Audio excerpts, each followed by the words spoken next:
Welcome to ESPN Ocho, world leading network on war in Europe. We will start this broadcast with how the weather is. I will go over to Gavin Boyden with more on that. Thank you, Colin. The cold weather is becoming a huge factor out in Germany. Our soldiers are fighting in below zero weather. In fact, our guns are not able to shoot, and our soldiers have to urinate on their rifles in order for the bullets to fire. We are unable to tell exactly what's happening as we speak, but it seems that a big battle is about to occur, more closer to Belgium. We have one soldier here we'd like to interview for you. Colin, take us over to him. We're here with Colton King, a soldier that had been transferred from Germany to London. Colton, can you tell us what the war is like in Europe?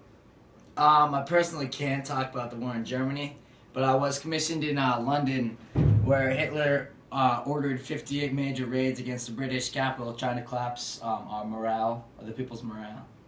Did the raids have any effect on your hopes and your thoughts about the war? No, but 15,000 people died, and a quarter of the homes were actually destroyed in the bombing. So a little bit of our our morale, personally, kind of went down a smidge, but we're still up there. When you heard the alarms for the air raids, what went through your head? Crap. Damn. Get to go. Damn. Well, thank you, Colin, for coming in today. Yeah, thanks for having me. More on the war that is coming up. Breaking news in Germany. War has started, and it is so called to be, if I'm reading this right, the Battle of the Bulge. More with Gavin Boyd on this. War is broken out in Germany. Something called the Bulge. As German troops moved west to attack the Americas, it seemed like we were always lost. We lost 80,000 Americans in this war. But that's all right, because we killed 110,000 of Germans. Most of them were teenagers and old men, but it's well worth the win. America. Okay. Thank you, Gavin. Now we'll go to a commercial break. Switch from Hearts to Snow Fresh Filter. Cool. Cool, Snow Fresh, cool, taste so clean, so refreshing, so cool. As cool and as clean as a breath of fresh air. That's Snow Fresh Filter Cool. So cool. Your mouth feels clean, your throat refreshed. The finest leaf tobacco, mild, refreshing menthol, and the world's most thoroughly tested filter. That's Snow Fresh Filter Cool. Why don't you switch from Hots to the Snow Fresh coolness of cool?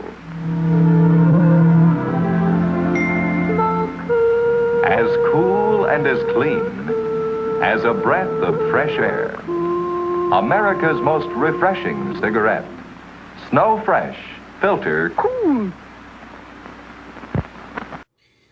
We're hoping that this is the last months of the World War. As the German forces have declined, we have taken Paris and, sadly, a bombing of Dresden, a German city. It's about 192 miles outside of Berlin, the capital of Germany. There have been 4 raids that we have thrown at this city of Dresden. The raids have been between February 13th and February 15th. 722 heavy bombers of the British Royal Air Force, otherwise known as the RAF, Royal Air Force, and 527 of the United States Army. They dropped more than 3,900 tons of high-powered explosives and incendiary devices on the city.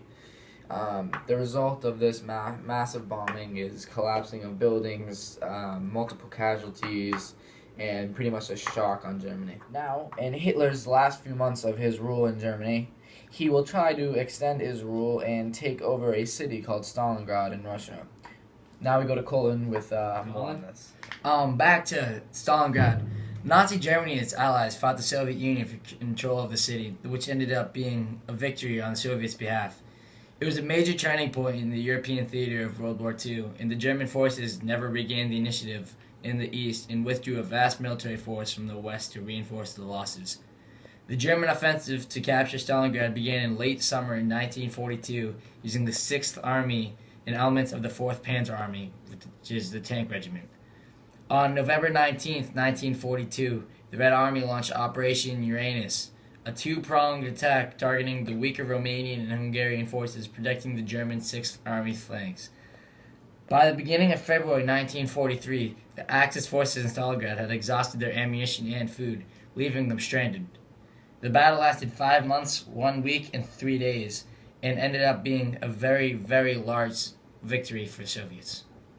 It is the last months of the World War, and so we hope, and the Allied forces have launched a invasion of almost 7,000 vessels and nearly 160,000 troops that crossed the English Channel on June 6th.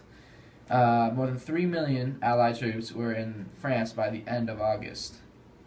France has now been liberated from the Nazis, and this was called the Battle of Normandy.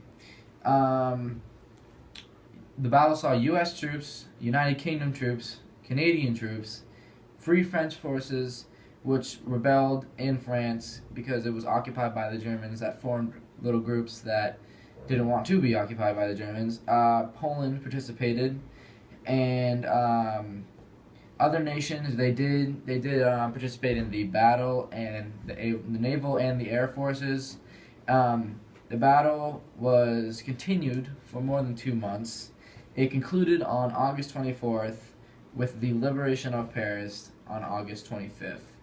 And the German retreat across the Seine which was complete on August 30th, 1944. Justin, we have some good news out of Germany. We're going to go to Gavin to see if he can fill us in. Victory in Berlin forced Hitler to turn the gun on himself. The meeting of the Western and Russian armies took place.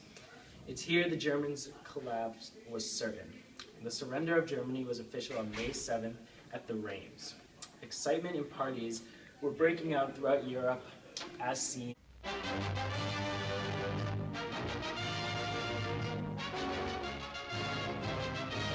May of 1945 saw the lights go on again.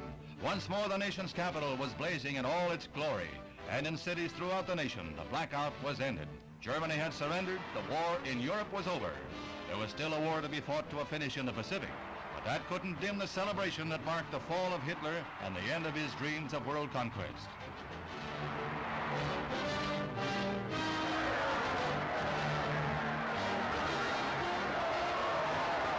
Three months later, crowds gather in front of the White House, awaiting the announcement of Japan's surrender from President Harry S. Truman. It took 2 atomic bombs to bring Japan to her knees. But now Pearl Harbor was avenged, and the news triggered the greatest celebration the nation has ever known. In Chicago, tears of joy mingled with cheers as 1 million people sang and danced in the streets.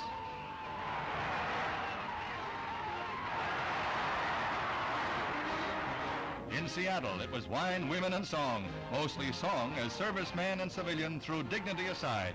This was the time to whoop it up.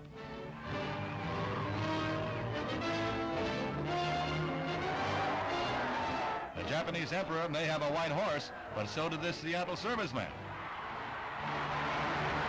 The greatest, the wildest celebration of them all was in New York's Times Square. Never before or since has there been a crowd like this on the Great White Way. 2 million people screamed their elation at the end of the most devastating war in recorded history. For 24 hours, the celebration went on, and not for a minute did it lag. Victory had come. Old Glory waved over a happy land.